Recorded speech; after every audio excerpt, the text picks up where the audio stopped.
नमस्कार. मी मौसमी चौगुले, मतदार नोंदणी अधिकारी कोल्हापूर दक्षिणसाठी सर्व नागरिकांना मी आवाहन करत आहे की आपल्याला माहिती आहे की विशेष पुनरीक्षण मोहीम मतदान यादींची सुरू करण्यात आलेली आहे. 354 BLOज या मतदारसंघामध्ये आहेत आणि ते घरोघरी जाऊन आपल्याला फॉर्म देत आहेत आणि फॉर्म भरून घेत आहेत. जी पूर्वी मतदार यादी होती ती मतदार यादी संपुष्टात येऊन आता जे फॉर्म भरून घेतले जातील त्यानुसार नवीन मतदार यादी त्याचं प्रारूप आपण 5 ऑगस्ट 2026 रोजी प्रसिद्ध करणार आहोत. माझं सर्व मतदारांना आवाहन आहे की आपण आपल्याला दिलेले फॉर्म्स हे मुदतीमध्ये भरून द्यावीत. आपल्याला आपल्या घरी येणारे BLO जे आहेत त्यांना आपण सहकार्य करावं आणि आपली अचूक माहिती त्यासाठी द्यावी. ही माहिती ही फक्त मतदार यादी तयार करण्यासाठी वापरण्यात येणार आहे. ही माहिती गोपनीय आहे. त्याच पद्धतीनं ज्यावेळेला BLO आपल्याकडे येत आहेत ते संध्याकाळी येत आहेत, सकाळी येत आहेत, दुपारी येत आहेत. तर आपल्याला जर शक्य नसेल तर आपण एक त्यांना निरोप द्यावा की ज्यावेळेला फॉर्म दिला जातो त्यावेळेला किती वाजता आपण तिथं असाल त्याप्रमाणे BLO तिथं येतील आणि आपली माहिती देतील. माहितीमध्ये 2002च्या यादीमध्ये आपली कुठं नावं होती ही माहिती आपण 2 महिन्यापूर्वी BLOना दिलेली आहे. तीच माहिती त्या फॉर्ममध्ये आपल्याला भरायची आहे आणि जर 2002ची माहिती नसेल तर जी काही माहिती असेल ती माहिती आपल्याला द्यायची.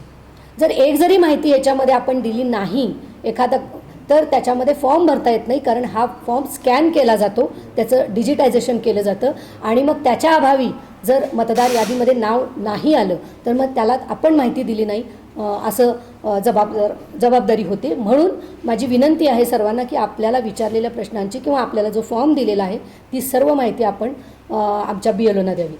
या सर्व मान्सूनच्या ह्याच्यामध्ये आणि प्रचंड पावसामध्ये सुद्धा BLO आपल्या घरापर्यंत पोचत आहेत. ते एक राष्ट्रीय काम करत आहेत. आपलंही काम आहे की मतदार यादी हे राष्ट्रीय काम आहे, कर्तव्य आहे. जसं मतदान करणं आपण राष्ट्रीय कर्तव्य म्हणतो त्यासाठी मतदार यादीमध्ये नाव असणं गरजेचं आहे. आणि याकरिता मी सर्वांना आवाहन करते की आपण सर्वांनी आपली अचूक माहिती द्यावी. जर लोक तिथं राहत नसतील, सोडून गेले असतील तर आजूबाजूच्यांनी सुद्धा विचारल्यानंतर अचूक माहिती द्यावी. हे एक राष्ट्राचं काम आहे. म्हणून याच्यासाठी आपला सकारात्मक आम्हाला प्रतिसाद मिळावा. आमचे सर्व लोक आपल्या घरापर्यंत येऊन ह्या गोष्टी करत आहेत आणि त्याला आपण मदत करावी. अजून एक महत्त्वाची गोष्ट की जे लोक सोडून गेलेले आहेत, जे लोक स्थलांतरित झालेले आहेत, जे लोक मयत झालेले आहेत त्यांच्या घरामधल्या लोकांनी त्याच्याबद्दलची माहिती द्यावी. त्याप्रमाणे ती नावं 5 ऑगस्टच्या यादीमधून वगळण्यात येतील. महत्त्वाची अजून एक गोष्ट आहे की स्थलांतरित झालेल्यांमध्ये जे रोजगारासाठी आलेले आहेत त्यांनी आपली नावे इथंच ठेवलेली आहेत, परंतु आम्ही गेल्यानंतर त्या ठिकाणचा पंचनामा करू. जर ते 2 वेळा म्हणजे जाऊनही भेटले नाहीत तर तिसऱ्यांदा शेवटची संधी देण्यात येईल. आणि जर मतदार यादीचा फॉर्म जर भरून दिला नाही तर त्यांची नावं ही मतदार यादीमध्ये येणार नाहीत. याची कृपया सर्व मतदारांनी नोंद घ्यावी. 354 मतदान केंद्र जी आहेत त्याच्यामध्ये आपल्याकडे एकूण 3,79,347 मतदार आहेत. त्यापैकी 1,87,614 म्हणजे जवळजवळ 1,90,000 पर्यंत आपण फॉर्मचं वाटप केलेलं आहे. हे वाटप 50 ते 52% आज जात आहे.